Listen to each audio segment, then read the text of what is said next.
The information, opinions, and recommendations presented in this podcast are for general information only, and any reliance on the information provided in this podcast is done at your own risk. This podcast should not be considered professional advice. Please consult your tax advisor, even if it's us, to find out how this may apply to your specific situation.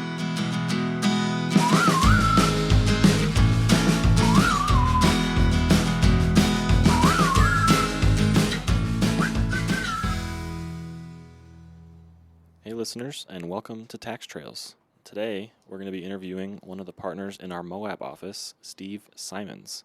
Here are your hosts, Derek and Spencer. Thanks, Chandler. Thank you, Chandler. Today we're going to be talking with Steven Simons. He's a tax partner here in Moab. And Steve, how long have you been with Larson? I've been at Larson about 5.5 years. Yeah, awesome. So how about you go ahead and give us a little background about yourself? Yeah, that'd be great. I'm from southern Utah. I went to high school in Escalante, Utah. My wife's from Tropic, which is a neighboring rival town. So she went to school in Tropic and mostly went to school at Southern Utah University. So graduated in Cedar City. And after graduation, we lived anywhere but southern Utah. So Didn't want to go back, I guess. we did. It's just not a lot of opportunities. So we lived in Las Right. Vegas and Salt Lake and Denver and different places. So coming back to Larson was my chance to get back to southern Utah, and we love it here. So it's been great. So Awesome. get back to the Red Rocks a little bit, and Yeah, so for sure. Yeah, that's awesome. Being in Moab, I'm sure you see a lot of vacationers, people here for short amount of time. And I think that's kind of going to go well with our topic today of our short-term rentals really passive, or how to make your short-term rental be more active income. But first, really, we want to talk about the rental loss rules. Can you just kind of explain that to us? yeah. So for most people who have rental losses, and you make a significant amount of money, you cannot take those losses. So let's say we go buy a rental. It could be any type of rental together, and our income is over $150,000 if we're married.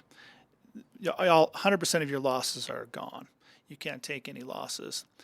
So it starts to phase out at $100,000 for married filing jointly. Okay. So anything between $100,000 and $150,000 is phased out. Anything over that is 100% phased out. And so in Moab, I have lots of clients that have nightly rentals because, every other home in the Moab area is usually a nightly rental. Gotcha. Less as we keep growing because there's a lot more restrictions now, but there used to be a lot less. So there's a lot of nightly rentals in Moab. So most people are limited on those losses because if you have the money to go buy a vacation or nightly rental, you're probably over the $150,000 of income.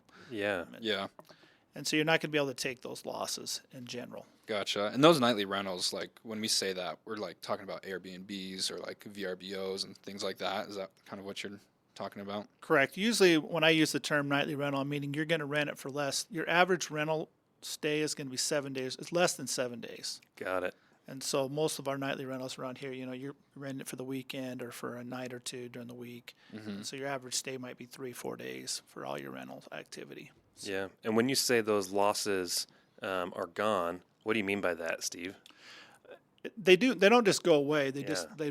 But they cannot take them in the current year. Yeah.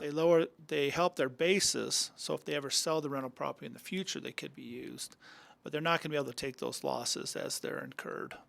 Or, I guess, yeah, so when they sell, or they can use them again, I guess, if they actually get into an income position going forward as well, right? Correct. So if you have, multiple rental properties and you have some that are income producing, you could use those losses against those. Yeah. And the goal of having a nightly rental isn't just to lose cash, right? So can you maybe go into a little bit about some of this, what's going on there? Yeah, I think there's like 3 types of areas why people want a nightly rental. Some people, they don't really care whether it's cash flow. They want to own a home in Moab or Maui. Right. So they're going to go buy that nightly rental and they're going to rent it. They just want to offset some of their costs. They're going to go use it themselves, but then they're also going to rent it out when they're not there. Correct. It's important to them to have a place where they can go spend their vacations that's theirs, and then they hope in the long term it appreciates. But they're not really worried about cash flow. Okay. So those are one type of investor. We have also investors that want a little bit of both. I want Yeah. a nice home in Moab so I can come have a good vacation, but I also want to maybe break even on cash flow Yeah. and or maybe even make a little bit of cash flow. So those are the second type investor. And then the third is, I have people who have nightly rentals in Fayetteville, North Carolina. That is not a, Not a vacation. Yeah, that doesn't sound like a good. but it's a great investment property because Fort Bragg's there. I think it's called Fort Liberty now. Okay. And so with all the graduations from like the airborne and Oh, those okay. type of things, they're making good money there. Oh, So that is 100% investment. They don't even want to go to Fayetteville ever, yeah. but they're making good money on those investments. So those are, I would say, the three different types of. Investors. Yeah. And then there's a person that could have a little bit of all three. They want it really as an investment. They want to and make some money. So. Yeah. And maybe, you can get into that perfect scenario where you're getting a tax loss, but you're actually cash flowing positive income, right? That's kind of the dream scenario. Correct. And that's what we're trying to help people to Yeah. maybe get in that situation. Yeah. And especially the initial year. You remember, if you're willing to take some accelerated depreciations, we'll talk about in a Yeah. minute. A lot of that's in the first year. So we want so to take advantage of those, we don't have to be managing our property and doing all these hours every year. We just need to make sure when we take those losses, Oh, yeah. where we're meeting the requirements to take those. So Cool. Yeah, kind of going back to what you just talked about, like the hours requirement. I'm sure there's some people listening who have heard about being like a professional realtor or someone in the professional realty space. How does that help someone who has a nightly rental, and maybe go over some of those rules? yeah, let's go through that. So let's just start off if I just own a rental property and it's a monthly rental. So that would go on Schedule E and our losses would be limited unless I can somehow qualify as a real estate professional. Okay. But to be a real estate professional, you really can't have a full-time job that's not in real estate Got it. because you have to have over 750 hours in real estate and more time than anything else. So unless you're going to spend, $4,000 and $4,300 hours a year working, you're never going to be more than half if you have a full-time job. Yeah. Got it. So most of us aren't going to be limited, not going to be able to take losses. However, there's some special rules for nightly rentals. So again, your average rental has to be less than 7 days. So your average rental time has to be less than 7 days. Then you can qualify for a nightly rental. And then if it's a nightly rental, we got to decide, is it passive? If it's passive, it's still reported on Schedule C and our losses are limited. On their Schedule E? Schedule E, sorry. No, yeah, you're good. Or it's non-passive, then we can put it on Schedule C and take those losses. So that's what we're trying to determine. Is there ways we can argue that it should go from Schedule E to Schedule C and take those losses? No, yeah, I think that's a really good point to bring up with clients about having a nightly rental, and I think that's probably, well, a lot of your clients that you've probably talked about, they don't even know those rules, right? Correct. Yeah, well, and it's confusing. I mean, Yeah. I've been doing taxes for over 20 years. A lot of these rules on all different little code sections that you sort of have to pull together to sort of get to these answers. But it's not like we're doing something that other firms and other people out there aren't doing. Yeah. It's just for the non-tax professional, it would be very confusing to try to find all the details on doing nightly rentals. We just happen to have a CPA firm in Moab where we have a lot of nightly rental clients, so we've spent a lot of time doing some research and Right. looking into those issues. Cool. Yeah, no, that's awesome.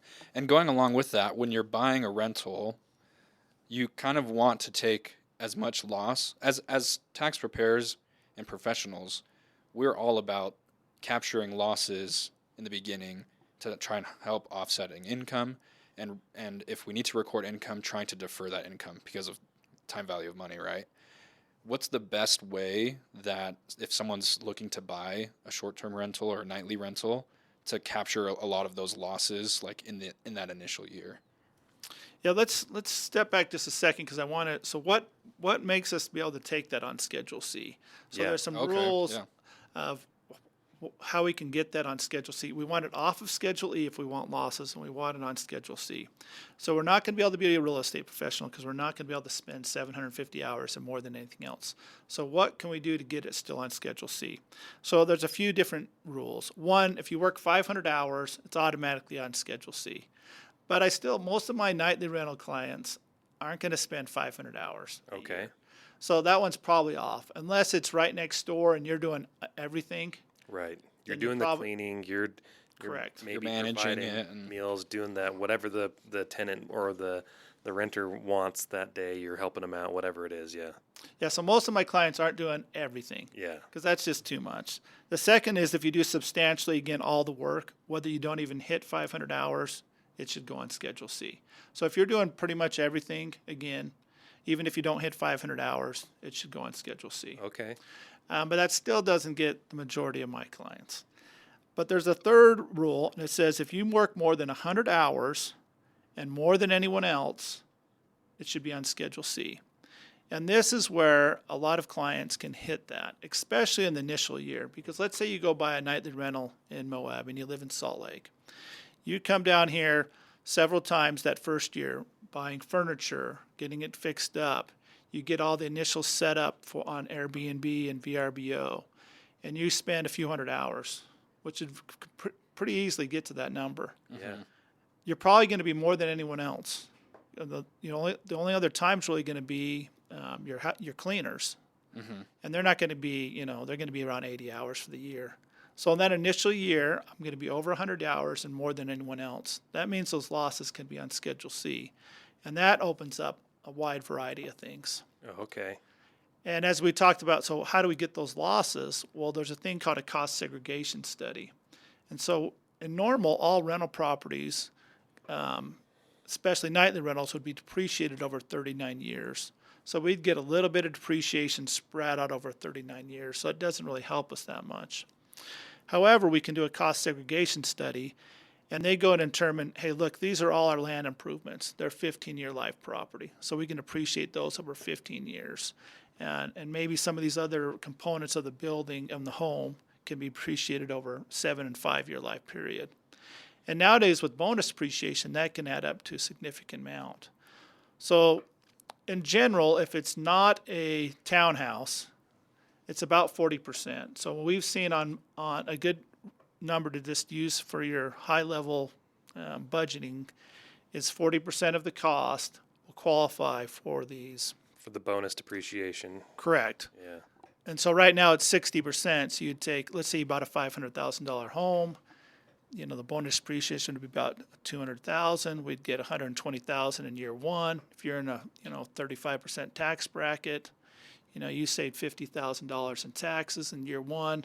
That is paid for half of my down payment. If my down payment was $100,000, I save $50,000 in year one in tax savings that I can put towards my first year down payment. And that's sort of what we're trying to do for these nightly rentals if they're going to spend over 100 hours and get to those parameters. It can be a great savings opportunity. Yeah, and I bet that helps a lot too, because in that first year that you buy a nightly rental, you just made this big purchase. You might not have the cash that in your accounts, and so having that tax savings that year really helps to hopefully minimize, especially having it on the Schedule C, because that can go against your ordinary income from other jobs or other sources of income that you might have. Exactly. Correct. Yeah. Yeah, it can be significant savings, and we've saved some clients some significant dollars because of those savings. And that's the year out all your money.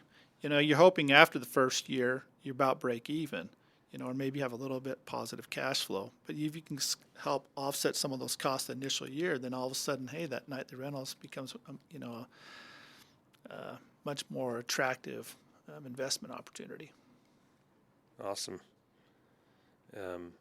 Yeah, I think that's pretty much everything that we wanted to talk about. Just in general, any last piece of words of advice for those who have nightly rentals? If you have a nightly rental and you're spending time working on it, you should probably talk to someone. Talk to someone and see what advantages you can take, and let us see what we can do for you. And just make sure you're doing it correctly, so you don't. Well, that's the big thing, yeah, because like you said, it could be on Schedule C, It could be on Schedule E. The losses could be limited. Maybe they shouldn't be. And you need to have an expert tell you and help you figure out exactly how it's going to go. So, Yeah, I mean, it's better to have us tell you one way or the other, and then instead of the IRS telling you 5 years down the road, that's no fun. that's the Yeah. worst. And you can do some planning. Hey, Yes. maybe I wasn't going to do any management myself. Well, maybe I should do the first year at least. I'm Yeah. going to manage it myself the first year before I even think of doing a property manager. Smart. And maybe in the future, it's too much. Well, it's okay. I want those losses the first year anyway. So maybe in the future, I think of doing a property management company. But if you talk to someone who gives you some strategies, how we can try to, help you take advantage of, those savings initially. Awesome. Wow. Thank you for that insight, Steve. We really appreciate it. Yeah. Thank you guys. Yeah. And thanks everyone so much for listening today. We appreciate it. Yep. We'll see you soon.